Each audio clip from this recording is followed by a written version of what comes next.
Bonjour à tous les amis, j'espère que vous allez tous très bien. Nouvelle vidéo aujourd'hui, nouvelle vidéo. Pas pronostic, et oui, je sais bien que c'est l'habitude, mais non. Vidéo comme je l'avais fait pour la Ligue 1, mais cette fois-ci c'est pour la Première Ligue. On va passer en revue, voilà, cette belle Première Ligue saison 2022-2023.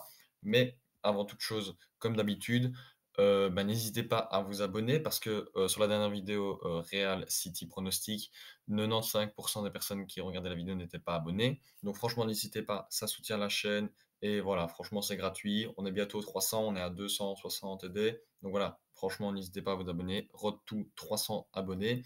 Et maintenant, on va partir pour cette vidéo avec comme premier sujet la zone relégable pour la descente en Championship, tout simplement.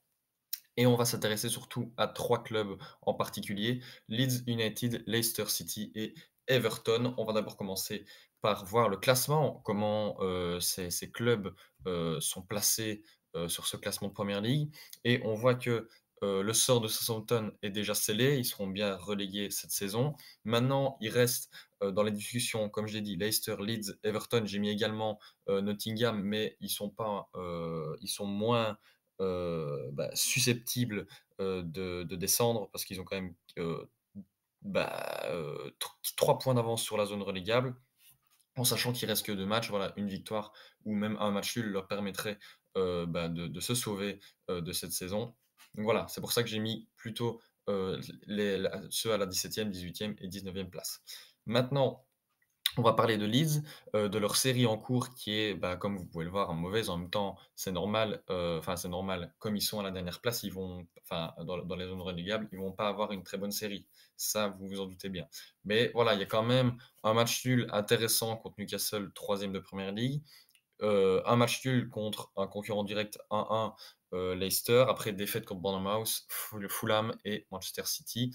Voilà, c'est pas non plus, si catastrophique que ça parce que franchement Leeds est une équipe joueuse. On pourrait pas s'y attendre en sachant que, voilà, comme ils vont descendre, voilà, ça pourrait plus, jouer derrière, pas trop offensif et cetera. Mais, franchement, moi qui ai vu 2-3 matchs de Leeds, c'est quand même pas mal et ça joue bien football, donc franchement, c'est un peu dommage qu'ils soient dans cette zone relégable.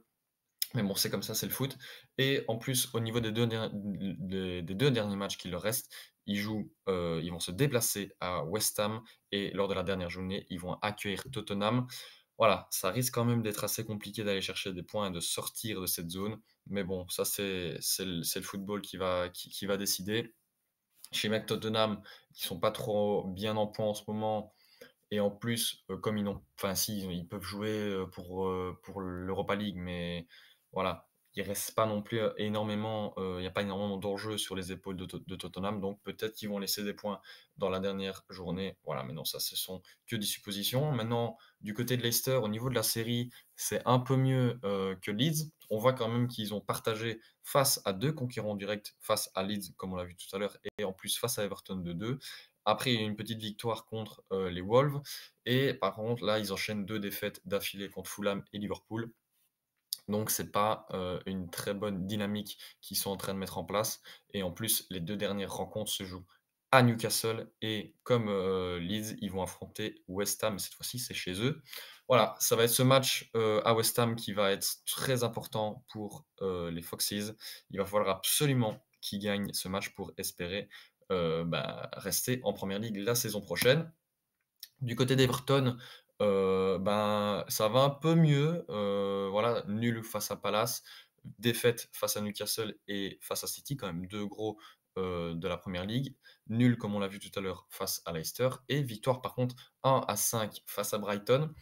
Voilà, c'est quand même une plus ou moins bonne dynamique de la part, des joueurs d'Everton, mais ils sont toujours susceptibles d'être relégués et en plus leurs 2 derniers matchs, c'est ceux qui sont le plus, voilà, envisageables, on va dire, au niveau, prendre des points et cetera. Donc comme, vous le pouvez le voir, ils vont à Wolverhampton et ils réceptionnent Bournemouth dans la dernière journée de Premier League. Voilà, ça va être normalement enfin ça devrait, en tout cas sur le papier, être un peu plus facile pour Everton. Mais on ne sait jamais, c'est très vite arrivé une défaite dans le football, surtout en Première Ligue. Maintenant, on va parler des clubs qui m'ont surpris cette saison et pas que moi bien sûr. On va d'abord, se focaliser sur Aston Villa et puis sur Brighton. Voilà, enfin, voilà, on va commencer par Brighton, donc qui au classement est 6e. Donc franchement, c'est déjà une très bonne saison, au point de vue du classement. Mais en plus de ça, comme vous pouvez le voir, ils ont 2 matchs en moins et donc ils ont, 7 points de retard, 2 matchs en moins. Donc s'ils gagnent leurs 2 matchs en retard par rapport à Liverpool, ça veut dire qu'ils recolleraient à 64 et donc peut-être que, ils seront dans la course finalement à cette Ligue des champions qui est occupée par Manchester United, Newcastle, Arsenal et City.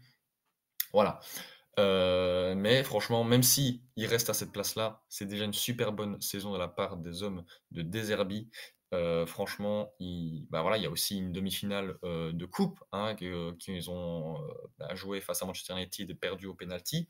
Donc franchement, ils causent des torts, à pas mal d'équipes cette saison et franchement, c'est très beau à voir jouer. C'est vraiment une très belle équipe football, offensif et cetera. Non, franchement pas mal et au niveau de la série en cours, c'est plutôt mi-figue, mi-raisin. En même temps, ils font des gros matchs face à Manchester United, face à Arsenal et après ils perdent contre des Nottingham Forest, contre des Everton. Voilà, c'est un peu bizarre, en ce moment Brighton, mais on voit qu'ils peuvent quand même faire, très mal aux gros, je vais dire, de Premier League et ça, il va falloir continuer s'ils veulent, accrocher cette place en Ligue des Champions. Mais le calendrier, pour eux, ne sera pas très, gentil, parce qu'ils vont à Newcastle, ils reçoivent Southampton, ils reçoivent Man City et puis après ils vont à Aston Villa, dans cette dernière journée. Donc franchement, c'est pas le calendrier le plus facile pour Brighton.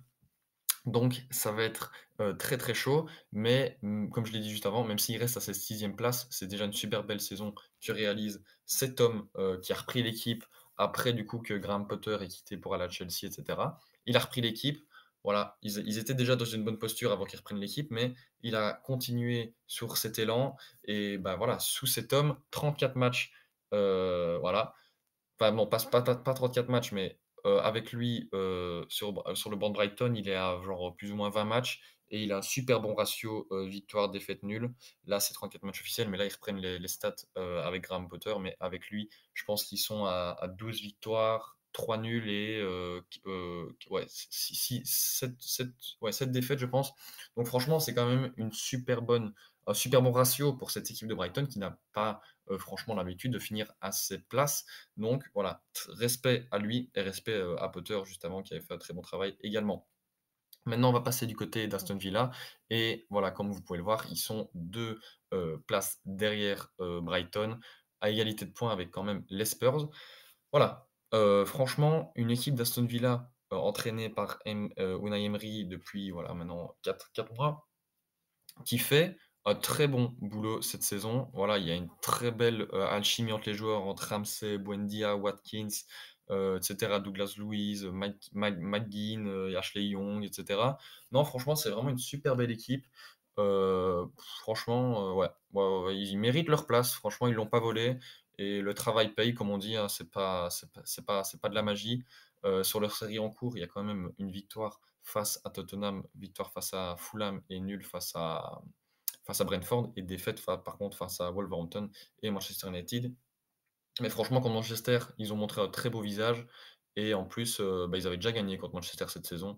Donc franchement, ils ont montré qu'ils pouvaient ennuyer les gros et en plus, au niveau du calendrier, malheureusement, leurs 2 derniers matchs, voilà, ce sera pas facile face à Liverpool qui est sur 7 victoires d'affilée en Premier League et pour Brighton, à la fin. Donc voilà. Maintenant, c'est quand même comme à l'instar de Brighton, même s'il reste à cette place-là de 8e, voilà, milieu de tableau, même un peu plus avancé que le milieu de tableau, c'est quand même une super belle saison des Villains et je pense que leurs supporters, peuvent vraiment être fiers de cette équipe. Comme je l'ai dit juste avant, Emery a fait un super bon boulot depuis qu'il est arrivé. Voilà, il a 14 victoires, 3 nuls et 8 défaites, avec Aston Villa. Donc franchement, rien à dire parce que, il fait un super bon travail. Il y a 56 des matchs joués qui sont des victoires. Donc franchement, c'est très beau et on voit bien que cet entraîneur, il arrive à faire bouger les choses et il n'hésite pas à faire travailler ses joueurs et le travail paye comme vous pouvez le voir. Maintenant, on va partir sur le troisième sujet, la course pour la Ligue des Champions qui est, très effrénée, en particulier cette saison et on va commencer du coup avec, bah, Manchester, Liverpool et Newcastle qui vont se partager ces places en Ligue des Champions. Malheureusement, il n'y en aura que 2 sur les 3 possibles. Donc voilà, au niveau du classement, du coup, je vous le montre.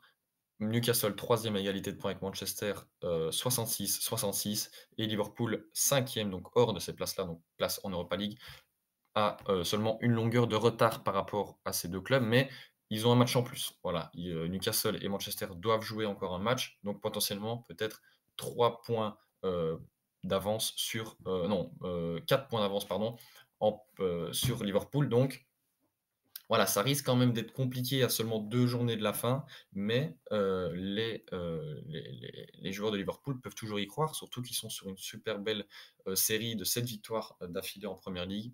Donc voilà, comme on dit, tout est possible.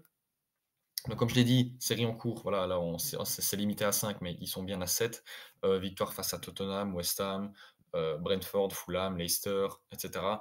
Voilà, franchement, très bonne série de la part des hommes de Klopp et comme 2 derniers matchs, il y en a un plus accessible que d'autres, même si, à Liverpool à la maison, ils sont très forts, donc ils sont capables d'aller arracher cette victoire contre Aston Villa. Mais donc Aston Villa et après ils vont à Southampton, les, déjà relégués. Donc peut-être que ce sera, un match plus facile et encore quoique, parce que souvent une équipe qui est délivrée de cette pression de relégation, bah, jouera peut-être plus le coup et voilà, ne se méfiera pas, ne calculera pas. Donc ça peut être un match piège pour Liverpool, mais je pense pas.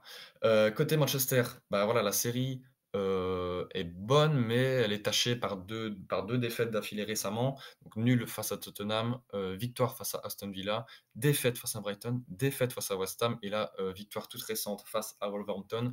Voilà. Maintenant, on réalise, quand même une bonne saison. Manchester réalise une très belle saison. En plus, au niveau des matchs restants, c'est quand même accessible. Bournemouth, puis, réception de Chelsea qui sont vraiment pas bons cette saison, qui n'ont en plus plus rien à jouer donc voilà, ils sont pas, à 100 je pense et puis après match face à Fulham, dans cette dernière journée et en plus, ce qui est bien pour Manchester, c'est que les 3 derniers matchs, il y en a 2 à domicile et en sachant que Manchester, ils sont les 3e, dans cet exercice à domicile, ben, ça doit les mettre en confiance et ça, c'est hyper utile pour gagner des matchs et pour se qualifier en Ligue des Champions pour l'année prochaine.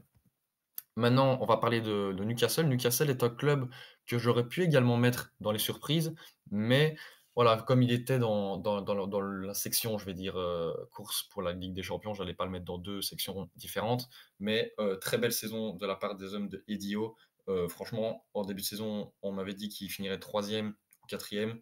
Je l'aurais pas cru parce que, bah, sur le papier, Newcastle, ça fait hyper longtemps qu'ils n'ont plus, été à cette place-là en Première Ligue et franchement, respect à eux parce que même si, on peut critiquer le fait que, voilà, ça a été acheté par, Arabi et cetera, bah, ils ont pas fait comme un autre club, géré par, les mêmes fonds. Ils ont vraiment géré leur argent et placé, l'argent sur les bonnes personnes. Par exemple, sur un Isaac qui a très bien là pour le moment, qui fait une très bonne saison. Il y a Trippier et cetera, Joelinton, Guimarães, voilà. Franchement, pas mal, de bonnes recrues cette saison et ça s'explique, voilà, pourquoi ils sont à la troisième place. Donc au niveau de la série, victoire face à Tottenham, victoire face à Everton, victoire face à Southampton, défaite par contre face à Arsenal et là tout récemment, un nul face à Leeds. Mais voilà, au niveau du classement, moi, du calendrier, pardon, il reste à jouer Brighton, Leicester et après aller à Chelsea au Stamford Bridge. Voilà. Maintenant, ils ont à juste prendre, il me semble, 4 points pour être pour que ce soit bon. Donc, une victoire à Leicester serait, en tout cas sur le papier, la plus facile. Et puis peut-être un nul sur ces 2 matchs. Voilà. C'est ce que je leur propose. Maintenant, à voir s'ils vont m'écouter. Mais ce sont évidemment que des suppositions. Le football n'est absolument, jamais prévisible, donc voilà. Maintenant, petit onglet bonus, je vais dire le titre, je vais quand même en toucher 2 mots, ça va pas être le plus gros sujet, mais voilà, il s'est joué cette saison entre Arsenal et City. Il me semble que Arsenal a quand même passé plus de quasiment 250 jours, en étant, 1 et puis finalement ils se sont fait rattraper par City après, de très mauvaises, de très un très mauvais enchaînement de matchs nuls et cetera et City, eux, qui à chaque fois en fin de saison, ils sont inarrêtables, ils sont sur, 11 ou 12-13, non, ils sont sur ouais, 11 matchs en Premier League sans perdre, donc enfin en gagnant pardon, donc c'est complètement fou et franchement, tu peux pas rivaliser face à ça. En plus, Arsenal, la semaine dernière vient de perdre face à Brighton, donc là, c'est mort, le titre, c'est fini. City, ils ont juste, à gagner enfin leur prochain match et c'est réglé parce que comme ils ont un match en moins, là, il resterait 2 matchs. S'ils gagnent, ils ont 88, il y a 7 points de différence avec Arsenal. Du coup, les 2 derniers matchs, c'est 6 points au maximum. Donc franchement, voilà, c'est fini. On peut le dire, je pense pas qu'ils vont perdre les 3 derniers matchs, sachant qu'en plus, leur prochain match est à la maison en plus, donc face à Chelsea. Donc ça, franchement, ça va les motiver parce que c'est un gros match. Enfin, sur le papier, c'est un gros match, même si Chelsea, cette saison, voilà, c'est pas le plus gros club. Mais en plus, ils sont chez eux. Et pourquoi pas fêter le titre à l'Etihad? Ce serait beau pour les hommes de Pep Guardiola. Voilà, franchement, que dire de plus sur cette saison City? Encore une fois, ils sont encore en finale de coupe et encore engagés en demi-finale de Ligue des Champions. D'ailleurs, voilà, où j'ai fait la vidéo, ça vous le savez. Donc voilà, c'est comme ça que je vais clôturer cette vidéo tout simplement. Voilà, j'ai rien à dire d'autre de plus. J'espère vraiment que vous l'aurez apprécié. C'est vraiment un type de vidéo que j'aime bien faire parce que, voilà, c'est tout simplement, des types de vidéos, qui sortent des vidéos pronostics que je fais habituellement. Donc franchement, sur ces vidéos, j'aimerais bien que, voilà, il y ait plus de retours, par exemple dans les commentaires, me dire pourquoi pas, des améliorations tout simplement et n'hésitez pas, encore une fois, à vous abonner, ça me ferait super plaisir. Tout 300 abonnés et n'hésitez pas, bien sûr, à liker pour le référencement pardon, de la vidéo. À très bientôt les amis, c'était Bencher. Ciao, ciao.